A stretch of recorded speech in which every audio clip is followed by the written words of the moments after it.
नमस्कार, जोहार। चलिए जानते हैं झारखंड की ताज़ा खबरों को, लेकिन उससे पहले अगर आपने अभी तक इस चैनल को सब्सक्राइब नहीं किया तो सब्सक्राइब कर लें, जिससे कि आपको झारखंड की ताज़ा खबर रोजाना मिलती रहे। तो सबसे पहली खबर की बात करें तो झारखंड के 12 जिलों में हीटवेव का अलर्ट। देवघर, धनबाद समेत 7 जिलों में आकाशीय बिजली की चेतावनी। झारखंड में मौसम विभाग के मुताबिक प्रदेश के उत्तर पश्चिमी और मध्य भागों में हीटवेव की स्थिति बनी रहेगी। हीटवेव को लेकर पलामू, गढ़वा, चतरा, कोडरमा, लातेहार, लोहरदगा, रांची, बोकारो, गुमला, हजारीबाग, खूंटी और रामगढ़ को लेकर अलर्ट जारी किया गया है। वहीं देवघर, धनबाद, दुमका, गोड्डा, जामताड़ा, पाकुड़ एवं साहिबगंज में 40 किलोमीटर प्रति घंटे की रफ्तार से हवा चलने, मेघ गर्जन के साथ बिजली गिरने का अलर्ट जारी किया गया है। अगली खबर की बात करें तो झारखंड में हुआ बड़ा उलटफेर। सभी एसटी सीटें भाजपा ने गंवाई। 3 सीटों का नुकसान तो इंडिया का 5 पर कब्जा। सभी दल बदलू को मिली शिकस्त। बता दें कि लोकसभा चुनाव में झारखंड में बड़ा उलटफेर हुआ है और भाजपा को अपनी 3 सीटें दुमका, लोहरदगा और खूंटी गंवानी पड़ी है। इंडी गठबंधन 5 सीटों पर कब्जा जमाने में सफल रही और कांग्रेस 7 सीटों में से 2। झारखंड मुक्ति मोर्चा 5 में से 3 सीटों पर जीत दर्ज कर चुकी है। राजद और भाकपा माले को हार मिली है और इस बार भाजपा को रांची, धनबाद, पलामू, कोडरमा, चतरा, हजारीबाग, जमशेदपुर और गोड्डा सीट पर सफलता मिली है तो आजसू फिर से गिरिडीह सीट बचाने में सफल रही। वहीं इस बार दुमका, राजमहल और सिंहभूम सीट झारखंड मुक्ति मोर्चा के खाते में गई। वहीं लोहरदगा और खूंटी सीट कांग्रेस ने जीती है। भाजपा को अनुसूचित जनजाति ने अपनी सभी सीटों से बेदखल कर दिया है। अगली खबर, गांडे उपचुनाव जीती कल्पना सोरेन। उठे हैं कई राजनीतिक सवाल। कल्पना सोरेन की जीत से राज्य की राजनीति में कई तरह की चर्चाएं तेज है। बड़ा सवाल यह है कि कल्पना सोरेन की जीत से झारखंड की राजनीति में बड़े बदलाव का संकेत मिल सकता है। कल्पना सोरेन राजनीति में कदम रखी तभी से उसके भविष्य को लेकर चर्चा तेज हो गई थी। राजनीतिक एक्सपर्ट्स यह मानते हैं कि कल्पना की जीत ने राज्य को एक नेता दे दिया है और कल्पना सोरेन झारखंड मुक्ति मोर्चा में हेमंत सोरेन के जेल जाने के बाद भी कार्यकर्ताओं का उत्साह बढ़ाने में सफल रही और हेमंत सोरेन के जेल जाने को लेकर एक बड़ा मुद्दा बनाते हुए कल्पना सोरेन ने चुनाव में कदम रखा और अपनी ज्यादातर सभाओं में हेमंत सोरेन के साथ हुए अन्याय का जिक्र किया था। अगली खबर, राज्य के खूंटी जिले में खूंटी सीट से भारतीय जनता पार्टी के केंद्रीय मंत्री अर्जुन मुंडा चुनाव हारे। केंद्रीय जनजातीय कार्य और कृषि एवं किसान कल्याण मंत्री अर्जुन मुंडा के क्षेत्र से कई बड़ी योजनाओं की सौगात दी गई और प्रधानमंत्री नरेंद्र मोदी ने 15 नवंबर को कमजोर जनजातीय समूहों के विकास के लिए 24,000 करोड़ रुपए की योजना की शुरुआत की थी और उन्होंने विकसित भारत संकल्प यात्रा भी शुरू की और राज्य में 7200 करोड़ रुपए की परियोजनाओं का उद्घाटन एवं शिलान्यास करने के अलावा पीएम किसान योजना के तहत 18,000 करोड़ रुपए की 15वीं किस्त भी जारी की थी। हालांकि ये सभी सौगातें अर्जुन मुंडा को जिताने में सफल नहीं हो पाई। अगली खबर, राज्य के धनबाद सीट में अनुपमा सिंह को जितने वोट मिले, ढुलू महतो उतने धनबाद, निरसा, बोकारो विधानसभा से लेकर आए। बता दें कि कांग्रेस प्रत्याशी अनुपमा सिंह को जितने वोट पूरे धनबाद लोकसभा क्षेत्र से हासिल हुए, भाजपा उम्मीदवार ढुलू महतो को उससे अधिक मत सिर्फ धनबाद, बोकारो एवं निरसा विधानसभा क्षेत्र से ही हासिल हो गए। अनुपमा सिंह को कुल 4,52,358 वोट मिले थे और इसके उलट धनबाद, बोकारो और निरसा विधानसभा क्षेत्र से ही ढुलू महतो को 4,47,741 वोट प्राप्त हो गए। धनबाद लोकसभा क्षेत्र में धनबाद, बोकारो, निरसा के अलावा झरिया, सिंदरी और चंदनकियारी विधानसभा क्षेत्र आता है और भाजपा प्रत्याशी को झरिया छोड़कर सभी विधानसभा क्षेत्र में 1 लाख से अधिक वोट मिले हैं और बोकारो में उनके पक्ष में बम्पर वोटिंग हुई है। सिर्फ बोकारो से ढुलू महतो को 1,67,000 से अधिक वोट हासिल करने में कामयाबी मिली है। अगली खबर, जमशेदपुर सीट पर 50% से ज्यादा वोट लाकर विद्युत बरन महतो ने लगाई जीत की हैट्रिक। जमशेदपुर के हैट्रिक लगाने वाले सांसद विद्युत बरन महतो ने क्रमशः अपनी जमीन तैयार की है। 12 गोड़ा विधायक से लेकर 3 बार के सांसद होने तक का सफर शानदार रहा। हर बार 44% वोट मिला है, जबकि 2019 में 59% वोट मिले थे, जबकि इस बार भी 55% वोट प्राप्त किए गए हैं।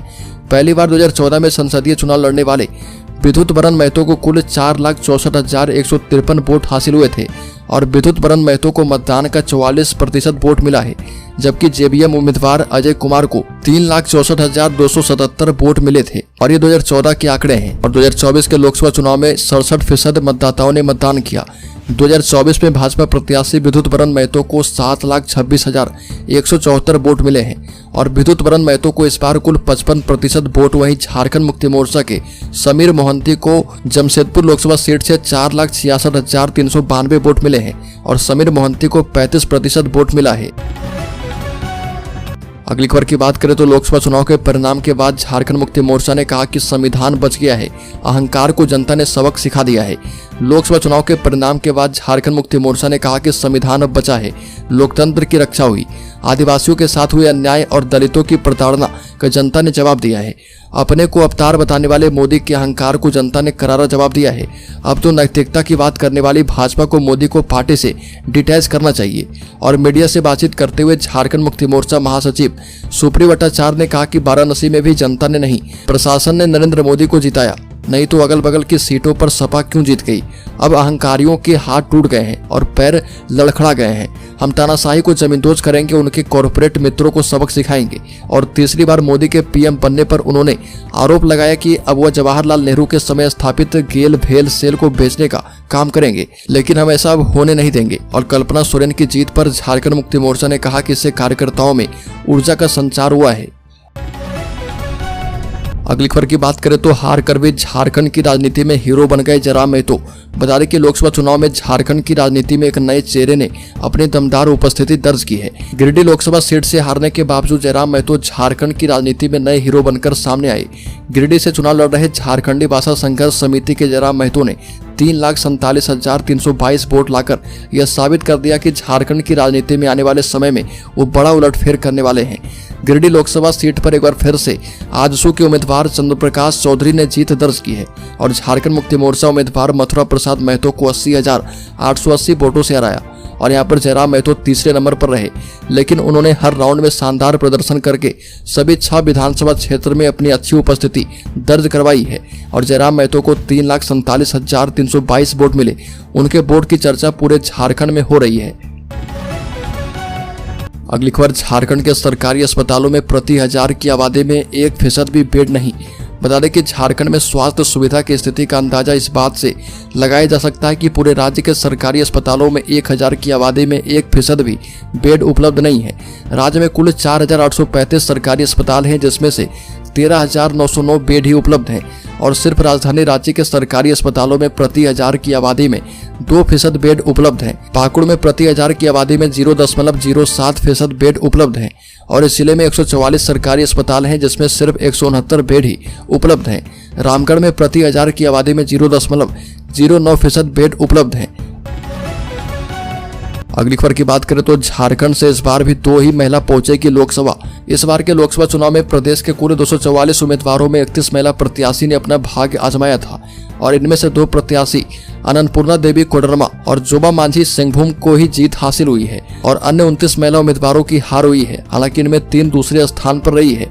जोबा मांझी पहली बार लोकसभा पहुंची है और इस बार उम्मीद थी कि लोकसभा में झारखंड में आधी आबादी की भागीदारी बढ़ने वाली है और इसका बड़ा कारण यह था कि गीता कोड़ा एवं सीता सोरेन सहित आधा दर्जन महिला प्रत्याशी मुख्य मुकाबले में थी। सीता सोरेन ने अपने प्रतिद्वंदी नलिन सोरेन को कड़ी टक्कर भी दी। अंततः उनकी हार हो गई और पलामू में ममता भुइयां भी दूसरे स्थान पर रही।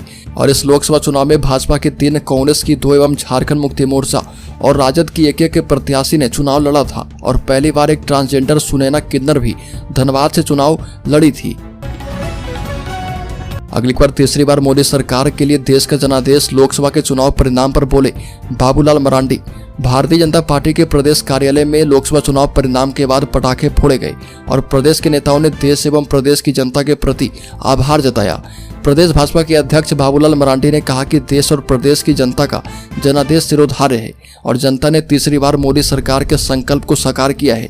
भारत के राजनीतिक इतिहास में प्रधानमंत्री नरेंद्र मोदी ऐसे राजनेता हैं जो पंडित जवाहरलाल नेहरू के बाद लगातार तीसरी बार भारत के प्रधानमंत्री के तौर पर शपथ लेंगे। और ये भी कहा कि झारखंड की जनता ने 9 सीटों पर जीत दिलाकर एनडीए को फिर से सबसे बड़े गठबंधन के रूप में स्थापित किया है और जनता ने एनडीए के उम्मीदवारों को बड़े अंतर से जीत दिलवाकर मोदी सरकार की उपलब्धियों पर अपनी मुहर लगा दी है। अगली खबर की बात करें तो झारखंड में 20 साल के बाद कांग्रेस झारखंड मुक्ति मोर्चा का ऐसा रिजल्ट नतीजों में दिखा है दोगुना दम। भाजपा को लगाए झटका। बता दें कि झारखंड में लोकसभा की सभी 14 सीटों के नतीजे आने के बाद भाजपा को झटका लगा और 2024 चुनाव का परिणाम झारखंड में झारखंड मुक्ति मोर्चा और कांग्रेस के कुछ हद तक पक्ष में रहा। झारखंड मुक्ति मोर्चा ने राजमहल, दुमका और सिंहभूम सीट से जीत हासिल की, जबकि कांग्रेस ने खूंटी और लोहरदगा सीट से विजय हासिल की। झारखंड मुक्ति मोर्चा और कांग्रेस ने 2004 के 20 साल के बाद बेहतर परिणाम दिए हैं और 2004 में झारखंड मुक्ति मोर्चा को 4, 2009 में 2, 2014 में 2 और 2019 में 1 सीटें मिली थी। वहीं कांग्रेस को 2004 में 6, 2009 में 1 और 2014 में 0 और 2019 में 1 सीट मिली थी और अब की बार उनकी सीटों की संख्या में बढ़ोतरी हुई है। वहीं 3 सीटों पर नुकसान से भाजपा को झटका लगा है। अगली खबर, झारखंड में बीजेपी को मिला एक और दर्द, पीएम मोदी को सोचने पर कर देगा मजबूर। यूपी बिहार के बाद झारखंड में भी बीजेपी को कई मामलों में नुकसान पहुंचा है। सबसे बड़ा नुकसान वोट बैंक का हुआ। यह पीएम मोदी के लिए एक बड़ा झटका माना जा रहा। बता दें कि भाजपा का वोट शेयर घट चुका है। इस लोकसभा चुनाव में भाजपा का कुल वोट शेयर घटा है और इस बार सभी 14 संसदीय सीटों में पड़े मतों में इसकी हिस्सेदारी 44% ही रही, जबकि वर्ष 2019 के चुनाव में इस पार्टी को 51% वोट मिले थे। दूसरी तरफ झारखंड मुक्ति मोर्चा और कांग्रेस के वोट शेयर बढ़े हैं और इस बार दोनों का वोट शेयर क्रमशः 14 एवं 19% रहा। पिछले चुनाव में दोनों का वोट शेयर क्रमशः 11 एवं 15% रहा था और आजसू का भी वोट शेयर घट चुका है। अगली खबर, निशिकांत दुबे की नैया ऐसे लगी पार, आदिवासी को नहीं साध पाए अर्जुन मुंडा, सीता सोरेन और गीता कोड़ा। बता दें कि राज्य में लोकसभा परिणाम के बाद जीत हार के समीकरण को लेकर चर्चा आरंभ है। गोड्डा सीट पर भाजपा प्रत्याशी निशिकांत दुबे की जीत सबसे चौंकाने वाली रही। वोटिंग से एक दिन पहले तक स्थानीय स्तर पर मतदाताओं की उनसे नाराजगी की बात कही जा रही थी, लेकिन देवघर में एम्स से लेकर एयरपोर्ट और गोड्डा में ट्रेन लाने तक के काम ने उनकी नैया पार कर दी और गोड्डा सीट पर भारतीय जनता पार्टी के उम्मीदवार निशिकांत दुबे को 6,93,140 वोट मिले और उन्होंने 1,18,13 वोट के बड़े अंतर से अपने प्रतिद्वंदी कांग्रेस पार्टी के उम्मीदवार प्रदीप यादव को हराया और प्रदीप यादव को कुल 5,91,327 वोट प्राप्त हुए। अगली खबर, झारखंड के शेयर होल्डर्स इन्वेस्टर्स के लिए बड़ी खबर, स्टॉक मार्केट में फिर से तूफानी तेजी। सेंसेक्स ने लगाई 1700 अंकों की छलांग, निफ्टी भी बना रॉकेट।